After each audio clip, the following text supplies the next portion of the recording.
सुरेंद्र पहले ऐसा नहीं था। वह अपने परिवार में मस्त रहता था, पर काम करते उसके दोस्त प्रकाश ने उसकी सोच बदल दी। वे दोनों सेंट्रल रेलवे मुंबई के तकनीकी विभाग में थे और बहुमंजिला इमारत में अपने फ्लैट में रहते थे। सुरेंद्र का फ्लैट तीसरी मंजिल पर था, जबकि प्रकाश का पहली मंजिल पर। सुरेंद्र तकरीबन 54 साल का था और प्रकाश भी उसी का हम उम्र था। दोनों की पत्नी व बच्चे उनके साथ ही रहते थे। एक बार उन दोनों के परिवार वाले त्योहार में शामिल होने के लिए किसी रिश्तेदारी में चले गए। शाम को दफ्तर से लौटने पर दोनों बैठकर जाम चढ़ाते, फिर घूमने निकल जाते। खा पीकर दोनों देर रात को लौटते। बच्चे बड़े हो गए थे, उनकी पढ़ाई और करियर बनाने की चिंता सताने लगती। बड़ी होती बेटियों की शादी की भी चिंता से छुटकारा पाने के लिए दोनों बोतल खोलकर बैठ जाते। विस्की के रंगीन नशे में आसपास घूमती खूबसूरत लड़कियों को पाने की लालसा उनकी बातचीत का मुद्दा बनने लगी। बुढ़ाती पत्नियां पुरानी लगने लगी। वे दोनों किसी जवान लड़की के आगोश में होने के सपने देखने लगे। प्रकाश ने मौज मस्ती के लिए सुरेंद्र को राजी किया और एक काल गर्ल को ले आया।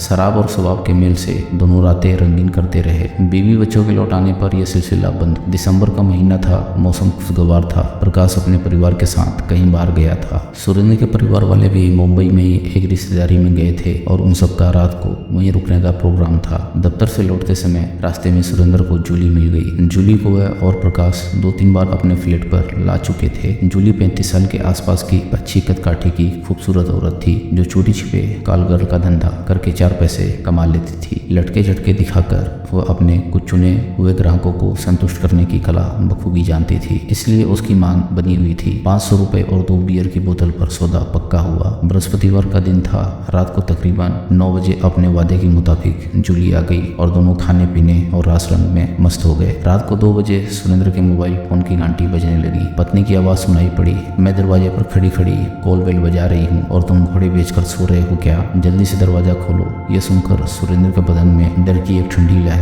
घूम गई। पत्नी और बेटी ने अगर जूली को देख लिया तो पत्नी तो हंगामा खड़ा कर देगी, बेटी को तो वह मुंह दिखाने लायक नहीं रह जाएगा। अड़ोस पड़ोस में जो बदनामी होगी सो अलग। सुरेंद्र ने जूली को तुरंत पीछे बालकनी से नीचे कूद जाने को कहा। कैसे? जूली घबरा कर बोली। सुरेंद्र ने डबल बेड की बेडशीट उठाकर बालकनी की रेलिंग से बांधकर लटका दी, पर वह छोटी पड़ रही थी। उसने पत्नी की एक साड़ी निकालकर बेडशीट के निचले सिरे से बांधकर साड़ी लटका दी। अब उसका सिरा नीचे जमीन तक पहुंच रहा था। इसी चादर और साड़ी की रस्सी को पकड़कर तुम लटक जाओ और धीरे धीरे उतर जाओ, सुरेंद्र ने जूली को समझाते हुए कहा। जूली ने वैसा ही किया। रस्सी से लटक कर वह नीचे की ओर जाने लगी। यह देखकर सुरेंद्र ने राहत की सांस ली। बालकनी का दरवाजा बंद करके उसने कमरे का दरवाजा खोल दिया। पत्नी और बेटी चिल्लाती हुई अंदर आ गई। थोड़ी देर में वह तीनों सो गए। रात के 3 बजे दरवाजे पर जोर जोर के खटखटाने की आवाज सुनकर झुंझुलाते हुए सुरेंद्र ने दरवाजा खोला तो देखा सामने पुलिस खड़ी थी। डंडा हिलाते हुए इंस्पेक्टर ने बालकनी का दरवाजा खोला और वहां से नीचे झांकने लगा। सुरेंद्र की पत्नी और बेटी